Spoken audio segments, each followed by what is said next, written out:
ఏం పిల్లది ఎంత మాటన్నది ఏం కుర్రది కూత బాగున్నది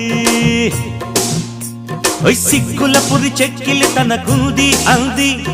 చెక్కిలిపై కెంపులు నా సొంతం అంది